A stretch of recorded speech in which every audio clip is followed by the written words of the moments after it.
والدین کی اپنے بچوں سے دوری بچوں کو کھانے پینے میں بے احتیاطی ذیابطیس کی طرف دھکیل سکتی ہے۔ ماہرین وارننگ دے رہے ہیں۔ ہمارے معاشرے میں جہاں اسپتالوں کی غفلت ایک اہم مسئلہ بن چکی ہے، وہیں بچوں میں بیماریوں کا تیزی سے بڑھنا بھی تشویش کی بات ہے۔ چند روز قبل بچوں کی صحت سے متعلق ایک سمپوزیم میں بتایا گیا کہ والدین کی عدم توجہی بھی بچوں میں بیماریوں کی بڑی وجہ ہے۔ ماہرین نے یہ بھی بتایا کہ جنک فوڈ کا بڑھتا ہوا استعمال اور جسمانی سرگرمیوں کا تیزی سے کم ہونا بچوں میں بیماریوں کا سبب بن رہا ہے۔ Professor doctor Jamal Raza, head of national institute of child health, ہمارے ساتھ ہیں، ان سے بات کرتے ہیں۔ ڈاکٹر صاحب، پروفیسر صاحب، آپ کا کہنا ہے کہ والدین کی بچوں سے دوری یعنی سپریشن ان کے کھانے پینے میں بے احتیاطی کا باعث بن رہی ہے، تو ایسا کیوں لگتا ہے آپ کو؟ کیا کوئی ریسرچ ہوئی ہے اس پہ؟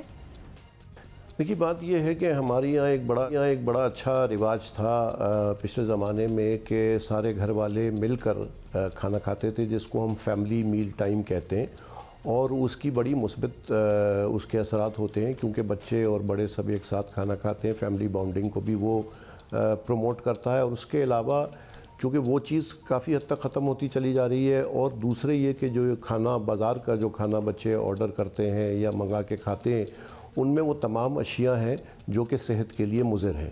ضرور یہ بتائیے گا کہ بچوں کے کھانے پینے کی روٹین اور اشیاء بدلنے سے کون کون سی بیماریوں کا خطرہ ایکچولی پیدا ہو سکتا ہے، اور آپ لوگ یہ رجحان کب سے دیکھ رہے ہیں؟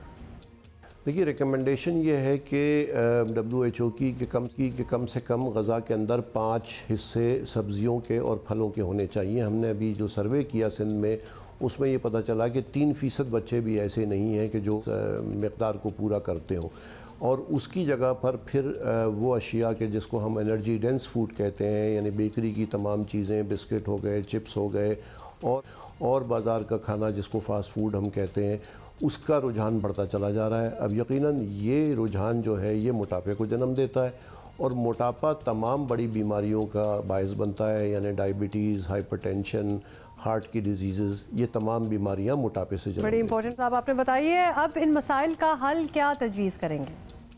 ان مسائل کا حل بالکل یہ ہے کہ والدین شروع سے اپنے بچوں کو صحیح غذا کے بارے میں بتائیں، اور یہ شیور کریں کہ کھانے کے اندر یہ ان کے شروع سے ہی سلاد کا استعمال یا پھلوں کا استعمال یا ان چیزوں کا استعمال ہو، اور جو باہر کا کھانا ہے یا جو ہائی کیلوری فوڈ ہے اس کو یقینی طور پر بہت ڈسکریج کرنا چاہیے۔ اور اسکولوں میں بھی خاص طور پہ جو اسکول کی میل جو والدین دیتے ہیں بچوں کو، اس طرح کی اشیاء بہت دیتے ہیں، نگٹس دے دیتے ہیں، اس طرح کی چیزیں جو کہ آسان ہیں لیکن وہ بچوں کے لیے غذائی طور پر ٹھیک نہیں ہے۔ تو ایک تو ان کو روکنا چاہیے، اور دوسرے فزیکل ایکٹیویٹی بچوں میں بہت کم ہو گئی ہے۔ جو کمپیوٹرز اور آج کل لیپ ٹاپ اور موبائل فون کا استعمال بڑھ گیا ہے، تو اس کو کم کر کے فزیکل ایکٹیویٹی کو بڑھانا چاہیے۔ یہ ریکمنڈیشن ہے کہ کم سے کم 60 منٹ کی ایک فزیکل ایکٹیویٹی یا ایکسرسائز کی کوئی شکل ہفتے میں 4 سے 5 دن ہونی چاہیے۔